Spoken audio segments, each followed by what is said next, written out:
Hi guys, so this is a bit different. We thought we'd do a video because we've just got a new car and I've posted it on my personal socials already, and it's caused a bit of controversy with some of my friends because most of our friends are petrol heads. So everyone's quite opinionated about it because it's an EV. So this is to replace my Polo GTI, which was originally to replace my Golf GTI. And to be honest, the Polo has just not lived up to its expectations. Being a GTI, I thought it would handle really well. It's quick, it's fine, it's good for commuting, but it just doesn't handle like my Golf used to.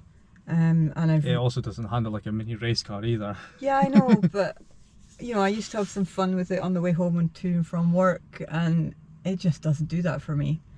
So we had the opportunity to get this EV, and so I took it because there's many reasons. One being free charging at work, and it's just better economy for us basically for commuting, that type of thing. So yeah, we thought we'd do a wee review. This is actually my first ever brand new car. I've never had a car straight out of the box before. And yeah, I quite like it. The reason I picked a Cupra is because it doesn't scream EV. Like you look at it and you wouldn't immediately know it was an electric vehicle. And I'm very stuck to my ways when it comes to German cars. As you probably know if you know the rest of my fleet, or our fleet, it's all Germans. Well, technically it's Spanish, but we'll gloss over that bit. It's still built. It was built in Germany, yeah, so it's still built counts. by Volkswagen. It's based on the Volkswagen ID3. Yeah, but except Volkswagen have really let down the show there. So we first saw the ID3 back in what, 2020? 2020. We were over in Germany. We were in Wolfsburg, and we saw it when it was just getting released, and we're just not enamored by it at all. It was just not a nice looking car. And to be honest, today it still isn't. So this is essentially the same chassis and everything as an ID3, except Cupra have bothered to actually style it. So there's like nice wee interior details, like it's got some carbon fibre like on the badge at the back. It's got Alcantara inside, it's got all these little copper highlights. Yeah, they've just actually thought about it compared to the ID3, which is just very plasticky and boring.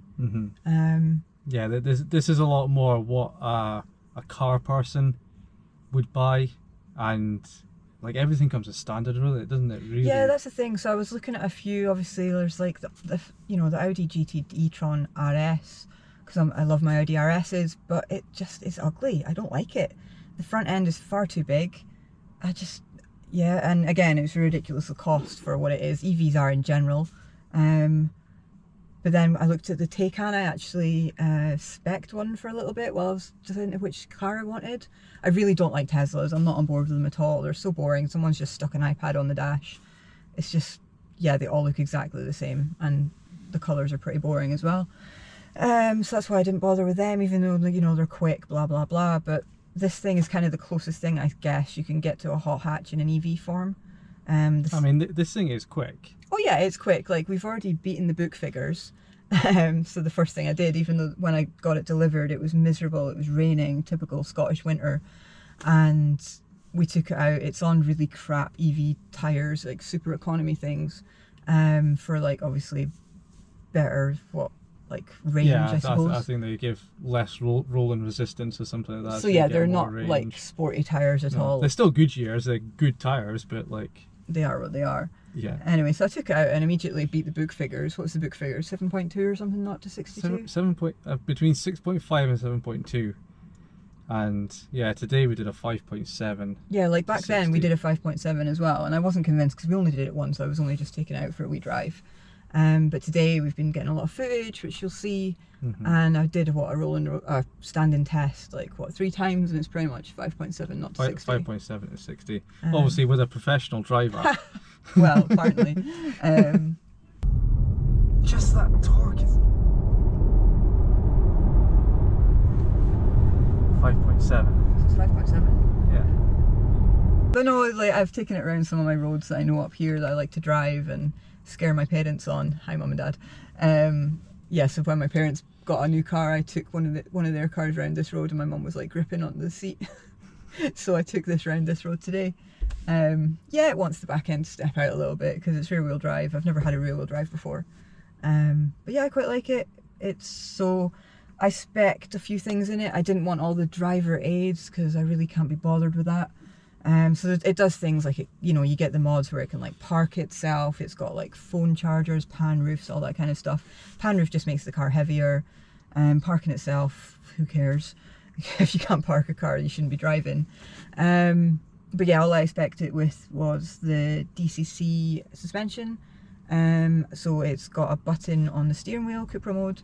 So it gives you an extra 30 horsepower when you press that button. Basically it sharpens the throttle response and it stiffens the suspension. The suspension's actually quite decent.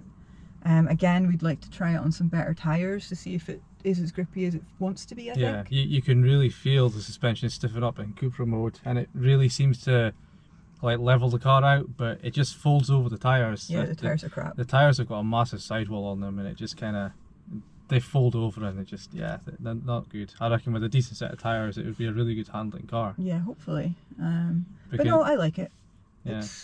It's a nice colour. Like all my cars mostly are blue apart from the race cars.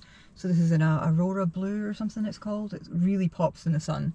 And most like of the other options are just grey or black or silver, and they're pretty boring. But no, I really like this. It's comfortable. We've taken it down to Knockhill already. Not racing, unfortunately.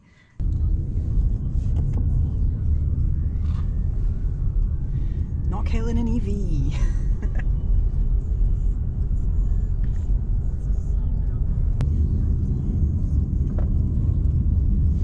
Oh my god, I want to fucking throw it. It's really hard not to be a racing driver on a racetrack without being a racing driver.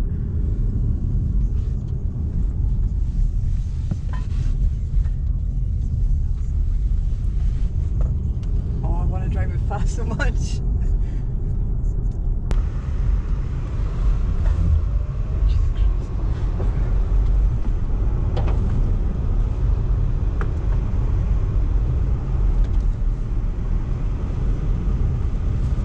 She'll handle. You're not meant to be driving like this. On a racetrack. I'm a racing driver. However, we did a Marshall Day, last weekend? And Knockhill from us is 3 hours away, so it, you know, we are very far north. So yeah, for like a journey like that, it is really comfortable. The range isn't great in it. Well, it's still winter. It's still bloody freezing up here. Apparently the range is 262 in the summer. I'm not getting that just now because it is winter and I don't have a right foot. So I will just drive it like I want to. So I'm not really caring about range, but we managed to, well, we've had a couple of public charging so far. We've got a charger at the house. Like I said, I've got free electric charging at work, which is one of the reasons I got the thing. Public charging in my hometown is crap. Sorry Scotland, but you really need to get up there with the charging because it's terrible. Even in our town here, it's rubbish. Like some of the bigger cities, like your Dundees, your Edinburghs, your Glasgows, like they would be okay, but they're so expensive. Yes, you may as well take a normal car. Like we worked out, so the Polo GTI, which this is replacing, that does on average 30-35 to the gallon on a run. That would be cheaper to drive on a run than this is using public chargers. Yeah, but it's good for what it is. Like we charged up in Dundee on the way back from Knockhill. The place where we stopped, like there is benefits to this. For example, I get our whole house electricity is cheaper, like overnight it's cheaper. When the car's charging, it's got this smart charging thing where the whole house goes cheaper when the grid's green, so there's like excess wind or whatever. And she'd been right geeky with it. Well, whatever. No, it is constantly on the app and like, oh, there's a saving session or something like that. Or whatever. But it's I like techie stuff like that. But also like I'm with Octopus and they give you certain public chargers as well, and if you've got one of their EV accounts with them, you get money off them, so you get like 8% off them. So we got one of those chargers in Dundee. It happened to be beside a Domino's. It's also beside a Greg's and a Starbucks.